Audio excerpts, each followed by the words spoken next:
membuat diriku tiada berjaya, hanyalah bagimu, hanyalah untukmu seluruh hidup dan cintaku.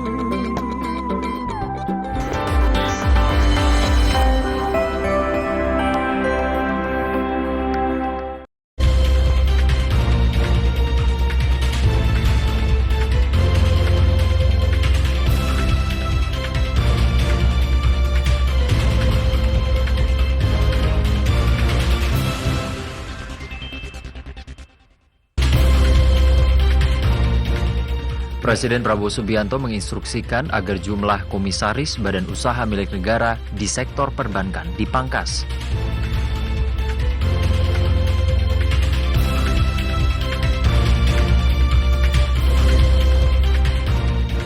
PT ASDP Merak, Banten telah menyelesaikan perbaikan dermaga 6 yang mengalami kerusakan parah setelah ditabrak kapal motor penumpang Portlink 3 pada 17 Maret 2025.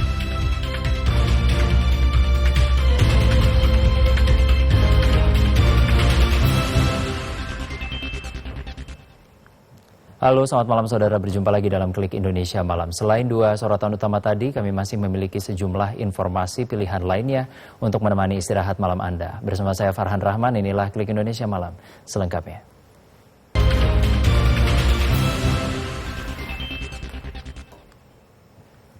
Mengawali Klik Indonesia malam hari ini, penyidik Komisi Pemberantasan Korupsi memeriksa mantan anggota Dewan Pertimbangan Presiden Jan Faridz terkait penyidikan kasus dugaan suap pengurusan anggota DPR RI 2019-2024 di KPU.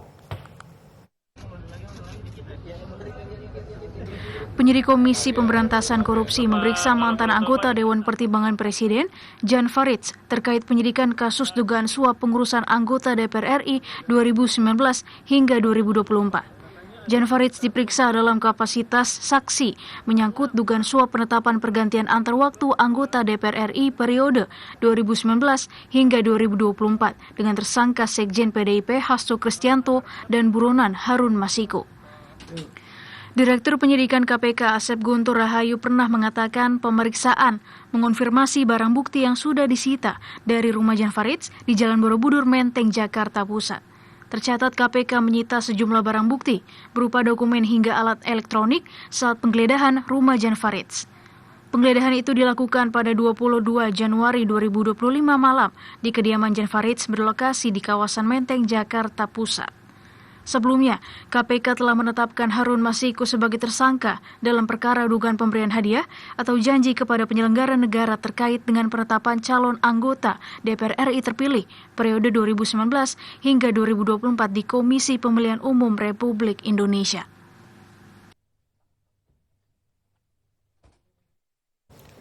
Presiden Prabowo Subianto menginstruksikan agar jumlah komisaris badan usaha milik negara di sektor perbankan dipangkas. Selain itu, Kepala Negara menginginkan agar para komisaris BUMN diisi oleh tokoh-tokoh profesional. Menko Perekonomian Erlangga Hartarto menyatakan Presiden Prabowo Subianto menginstruksikan penyederhanaan struktur komisaris di badan usaha milik negara, khususnya di sektor perbankan. Hal itu dilakukan agar struktur manajemen akan menjadi lebih ramping dan diisi oleh para profesional. Menko Perekonomian Erlangga Hartarto mengungkapkan langkah tersebut menjadi bagian dari upaya untuk memperkuat manajemen BUMN. Selain itu, perampingan jumlah struktur manajemen tersebut diterima baik oleh pasar. Hal itu disampaikan Menko Perekonomian Erlangga Hartarto usai mengikuti rapat terbatas yang dipimpin oleh Presiden Prabowo Subianto di Istana Kepresidenan Jakarta. Terkait dengan struktur manajemen BUMN perbankan sekarang, itu memang arahan Bapak Presiden bahwa jumlah daripada komisarisnya itu dibuat lebih ringkas dan diisi oleh profesional. Jadi market tadi melihat baik Bank Mandiri maupun BRI ini diterima dengan cukup baik, bahwa baik dari direksi maupun komisarisnya dan diisi jumlahnya tidak terlalu banyak seperti sebelumnya. Menko Perekonomian Erlangga Hartarto memastikan struktur baru tersebut akan tetap disesuaikan sesuai kebutuhan masing-masing BUMN perbankan. Komposisi komisaris juga tetap akan mencakup unsur dari kementerian teknis terkait. Menteri Koordinator Bidang Perekonomian Erlangga Hartarto memastikan perputaran uang selama Lebaran 2025 tetap stabil meski jumlah pemudik diprediksi menurun. Perputaran uang ini salah satunya didukung oleh program bantuan sosial yang dapat menjaga daya beli masyarakat. Karena banyak program dan juga Menko Perekonomian Erlangga Hartarto membantah perputaran uang di momen Hari Raya Idul Fitri atau Lebaran mengalami penurunan sebagai dampak dari menurunnya jumlah pemudik pada tahun ini. Erlangga Hartarto menegaskan perputaran uang tidak mengalami penurunan karena banyak program, salah satunya bantuan sosial masih berjalan. Ia juga menegaskan perputaran uang pada Lebaran tahun ini cenderung moderat. Tidak menurun karena banyak program dan juga bansosnya kan udah jalan juga. Tapi prediksi Kadin turun 10% Pak jadi 137 triliun. Nanti kita lihat. Kalau dari Kemenko udah hitungannya belum Pak? Sudah ada tapi di sini juga. Sebelumnya Kadin Indonesia memprediksi terjadinya penurunan perputaran uang selama libur Lebaran 2025. Proyeksi penurunan perputaran uang ini sejalan dengan menurunnya jumlah pemudik sebesar 24% dibandingkan tahun lalu. PT ASDP Merak, Banten telah menyelesaikan perbaikan dermaga 6 yang mengalami kerusakan parah setelah ditabrak kapal motor penumpang Portlink 3 pada 17 Maret 2025. Perbaikan meliputi beberapa bagian movable bridge seperti fender, housing kolom, beton protektor, serta ramp door kapal. Malang tak dapat ditolak, mujur tak dapat diraih pasca kapal motor penumpang Portlink 3 yang menabrak sebagian dermaga pada 17 Maret 2025 sempat terjadi insiden kecil waktu kapal akan bersandar. Tali rantai pintu kapal terputus. Meski hanya insiden kecil, pintu kapal akan dibuka sempat membuat kaget penumpang di dermaga dengan kepulan semen. Namun insiden ini tidak melukai siapapun, baik pekerja maupun penumpang. Petugas dengan sigap memperbaiki tali rantai pintu kapal itu. Insiden kecil ini tidak menyebabkan gangguan antrian berarti. Sementara terkait kerusakan akibat kapal motor penumpang Portlink 3 pada 17 Maret 2025 yang menabrak dermaga telah rampung diselesaikan.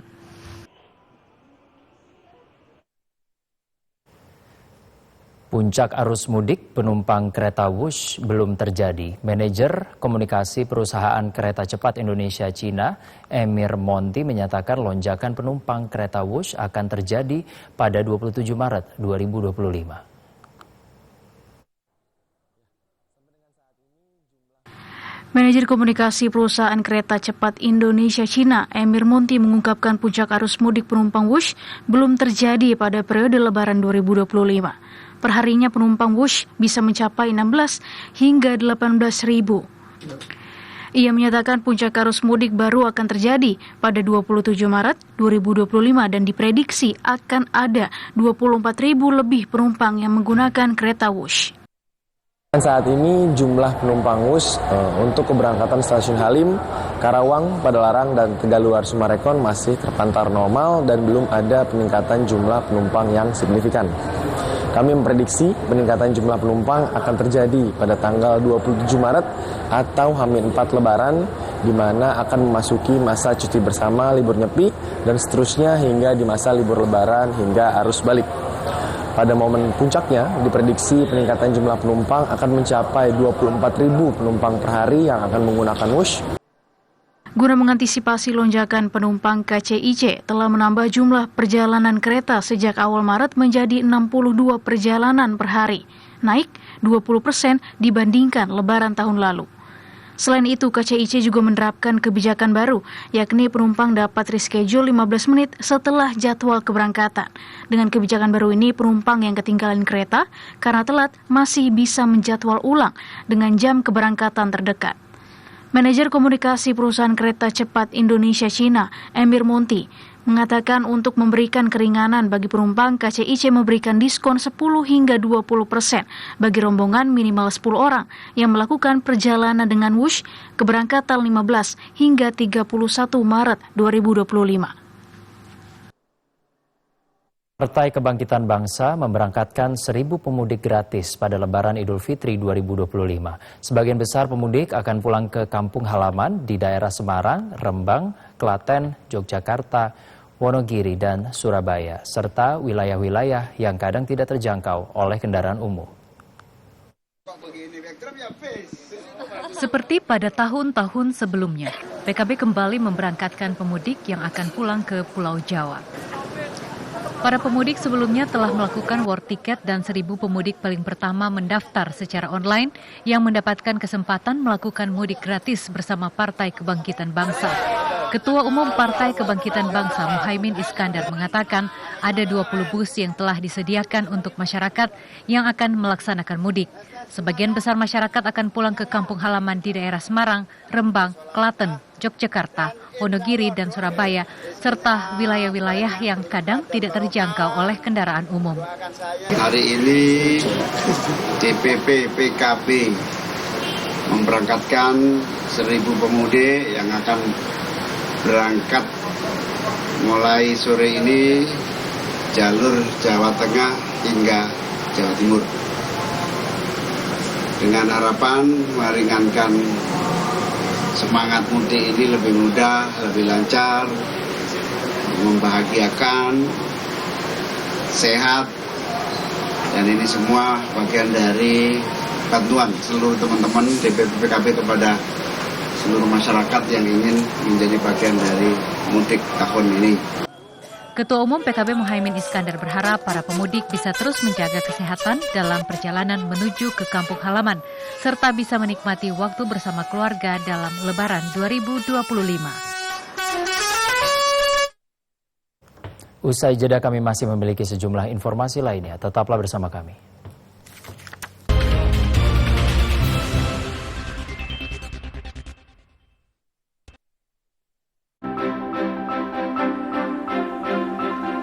Lebih dari 140 juta orang diprediksi akan melakukan perjalanan mudik Lebaran 2025 dengan moda transportasi, darat, laut, dan udara. Berbagai langkah strategis disiapkan pemerintah untuk memastikan perjalanan mudik masyarakat berjalan aman dan lancar. Ikuti laporan terkini pantauan arus mudik dan balik Lebaran dalam Mudik Asik 2025 mulai 25 Maret hingga 7 April 2025. Mudik tenang, menyenangkan.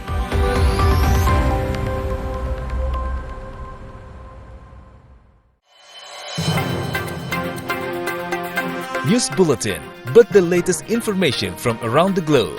Live reports and in-depth analysis, the latest happenings. A resident of Rafah said that America is the main enemy for the Palestinian people. Divert their attention from trauma and recover their mental condition. The fire which scorched 26 duplex houses in Puwatu sub-district.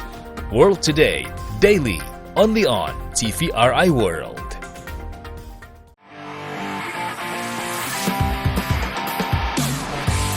Anda pecinta olahraga? Perbaharui informasi Anda seputar dunia olahraga dengan menyaksikan Monitor Olahraga. Saksikan Monitor Olahraga setiap hari pukul 00 waktu Indonesia Barat di TVRI Nasional dan TVRI Sport.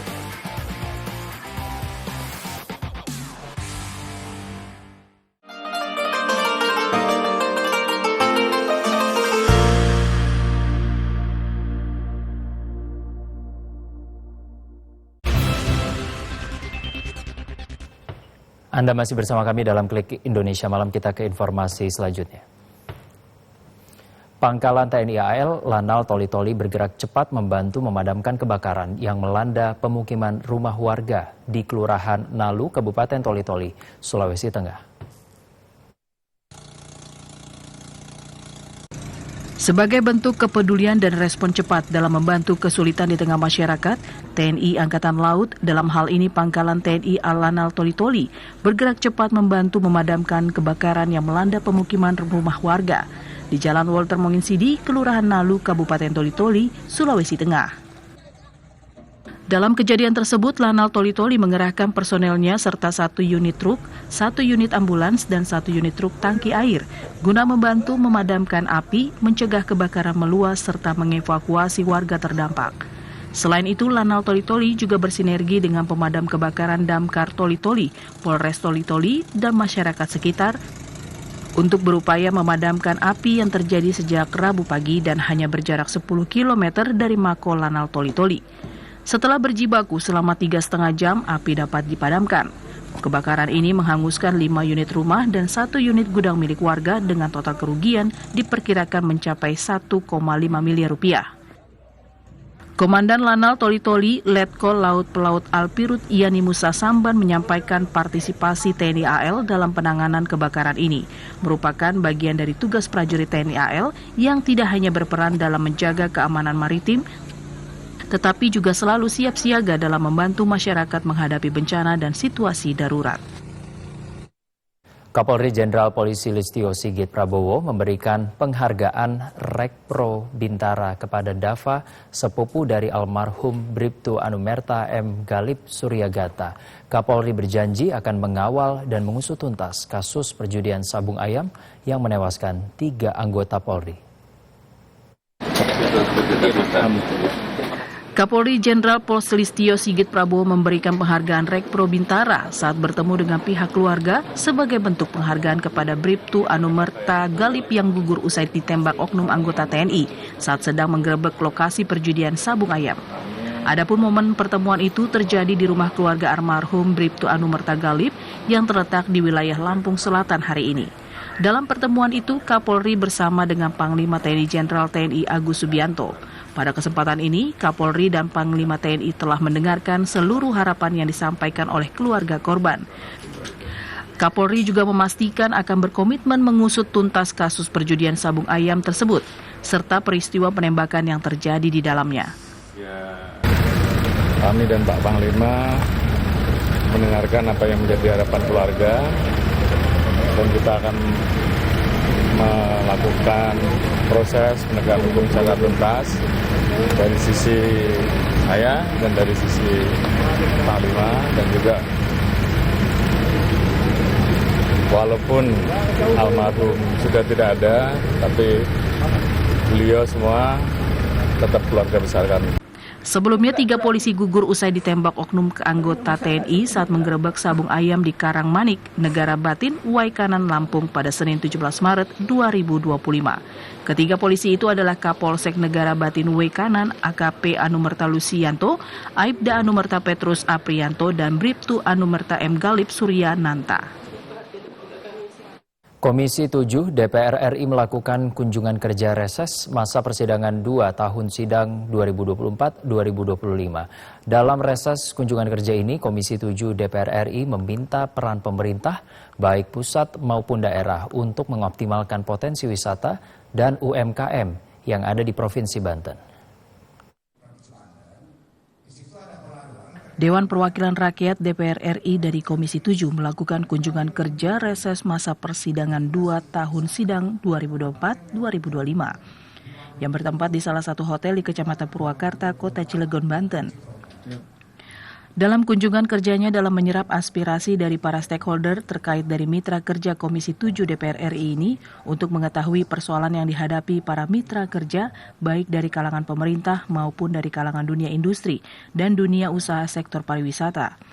Wakil Ketua Komisi 7 DPR RI Evita Nursanti mengatakan banyaknya paparan yang disampaikan oleh mitra kerja Komisi 7 DPR RI ini membuat Komisi 7 DPR RI miris dengan adanya sektor pariwisata dan usaha mikro kecil menengah yang belum tergali secara baik di Provinsi Banten. Dengan adanya kondisi tersebut, pihaknya mendorong kepada pemerintah pusat dan pemerintah daerah untuk dapat mengembangkan adanya potensi pariwisata, sehingga dengan meningkatnya sektor pariwisata dapat juga meningkatkan pertumbuhan usaha mikro, kecil, dan menengah UMKM. Pada dasarnya kita ini miris ya. Miris kenapa? Sebenarnya potensi Banten ini kan sangat-sangat luar biasa. Bayangin aja, airport aja adanya di Banten loh. Dan paling provinsi paling dekat lah boleh dibilang dengan Jakarta gitu. Tetapi dari apa yang kita dengar tadi itu masih perlu dilakukan optimalisasi ya di dalam pengembangan tidak hanya pariwisatanya saja, tetapi UMKM-nya juga, ekonomi kreatifnya juga. Tadi saya sampaikan, udahlah fokus pengembangan pariwisata. Pariwisata berkembang, otomatis UMKM-nya akan berkembang.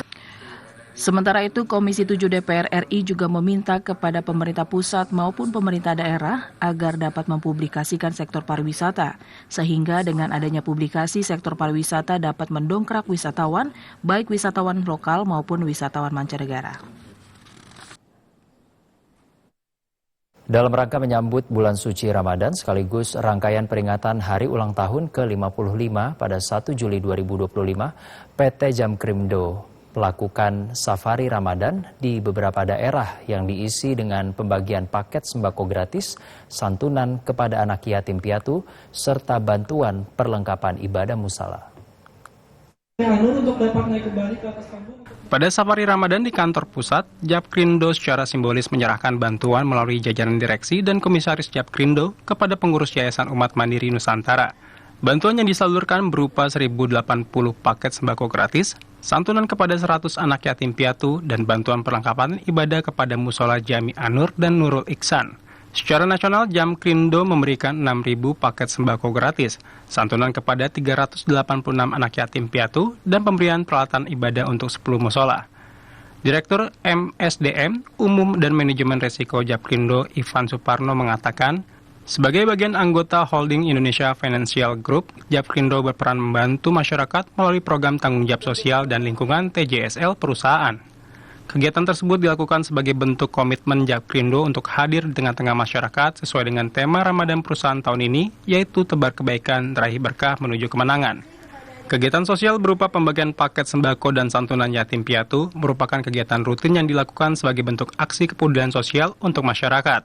Kegiatan safari Ramadan dilaksanakan di 10 unit kerja Jamkrindo yang tersebar di berbagai wilayah Indonesia, yakni di Serang, Sorong, Palembang, Bandung, Madiun, Banjarmasin, Kupang, Yogyakarta, Tanjung Pinang, dan Jakarta. TNI AU wilayah Medan menggelar bazar murah dalam rangka memperingati hari ulang tahun ke-79 TNI Angkatan Udara. Dengan harga murah dan terjangkau, bazar ini membantu masyarakat mempersiapkan Lebaran. Dalam rangka memperingati HUT ke-79 TNI AU, wilayah Medan, Sumatera Utara menggelar bazar murah di depan Aula Suwarto Kosek 1 Medan kemarin. Bazar ini merupakan kolaborasi antara Kosek 1 Medan, Lanut Suwondo, Wingko 3 Kopasgat, dan Yongko 469 Kopasgat. Dan Kosek 1 Marsma TNI Toto Ginanto menyampaikan bahwa selain bazar murah, sebelumnya telah dilaksanakan bakti sosial seperti donor darah dan kegiatan lainnya. Harapannya, kegiatan ini dapat membantu masyarakat memenuhi kebutuhan pokok dengan harga terjangkau, serta mempererat hubungan antara TNI AU dan masyarakat. Selain kebutuhan pokok, bazar juga diisi oleh UMKM yang menjajakan produk unggulan mereka guna mendukung perekonomian lokal. Kita berkolaborasi untuk kegiatan hari ini adalah bazar murah, menjual produk-produk masyarakat, ya, sembako. Kita dalam rangka memperingati ulang tahun ke-79 TNI Angkatan Udara. Sebelumnya kami juga sudah melaksanakan bakti sosial lainnya seperti donor darah yang dilaksanakan beberapa waktu yang lalu. Hingga yang ini adalah kelanjutan dari rangkaian kegiatan HUT ke-79 TNI Angkatan Udara. Salah satu warga yang turut ikut antri, Istiana, sangat bersyukur adanya bazar jelang Lebaran. Hal tersebut dapat membantunya dalam mempersiapkan kebutuhan Lebaran. Harganya seperti apa, Bu? Miring lah, lumayan untuk bantu-bantu. Oh, berarti ini sebagai persiapan untuk Lebaran juga? Iya, Lebaran, puasa kan banyak kebutuhan terusnya. Bazar murah ini menjadi bagian dari rangkaian peringatan HUT ke-79 TNI AU yang bertujuan memberikan manfaat nyata bagi masyarakat serta mempererat sinergi antara TNI AU dan warga sekitar. Informasi tadi sekaligus menutup jumpa kita dalam Klik Indonesia Malam edisi kali ini. Mewakili teman-teman yang bertugas, saya Farhan Rahman mengucapkan terima kasih atas perhatian dan kebersamaan Anda. Selamat malam, sampai jumpa.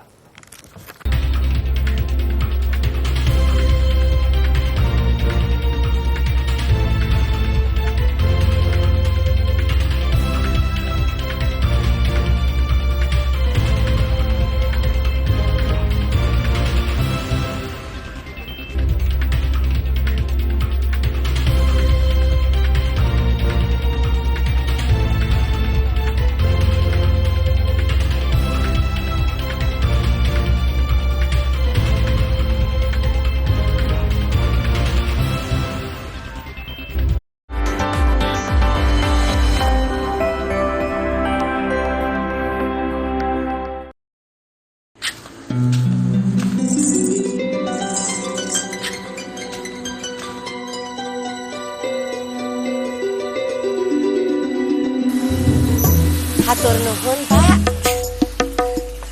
Aduh, ayah preman.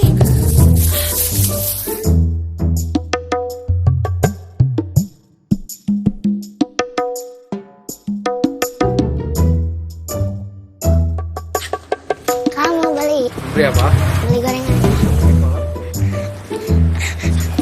Ya. Makasih, Kak. Maaf, Om.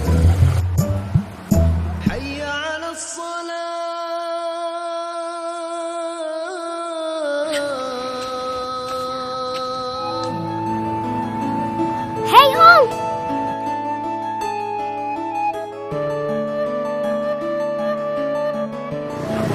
Maaf, Om. Adik nggak apa-apa, Dik? Nggak apa-apa, Om. Lain kali hati-hati ya, Dik ya? Iya, Om.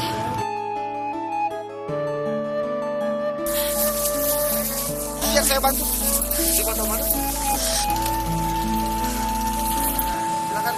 Hatur nuhun, atur.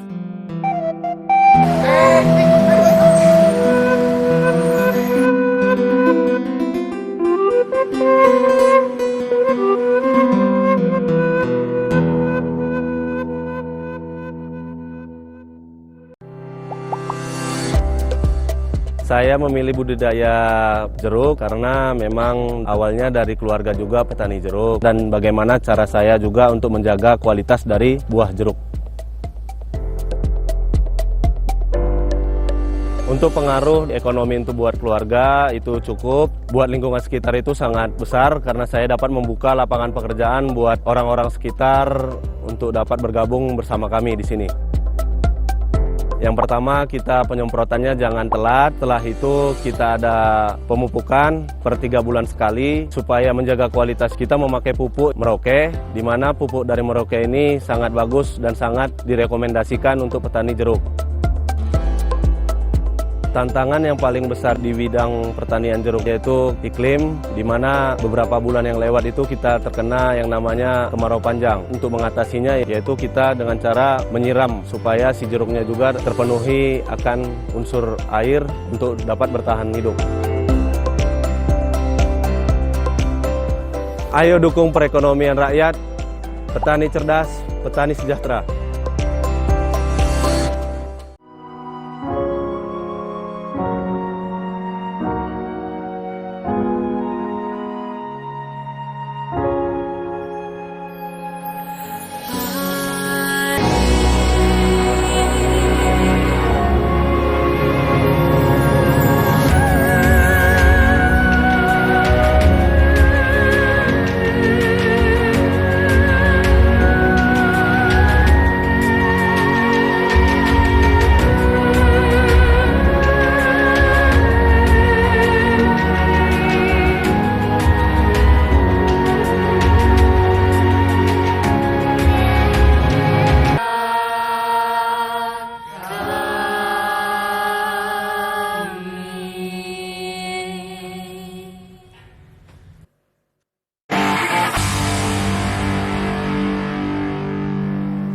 Selamat malam, salam monitor olahraga. Senang sekali saya Amelia Saragi kembali hadir menjumpai Anda untuk memberikan sejumlah informasi dari dunia olahraga, baik dari dalam negeri maupun dari mancanegara. Dan langsung saja kita ikuti informasi yang pertama.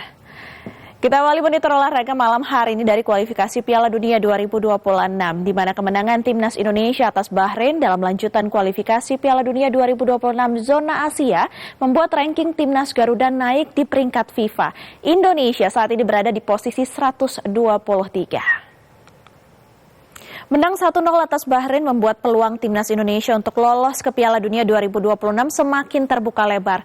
Namun peluang tersebut masih tergantung dari hasil Australia. Memiliki poin sama dengan China.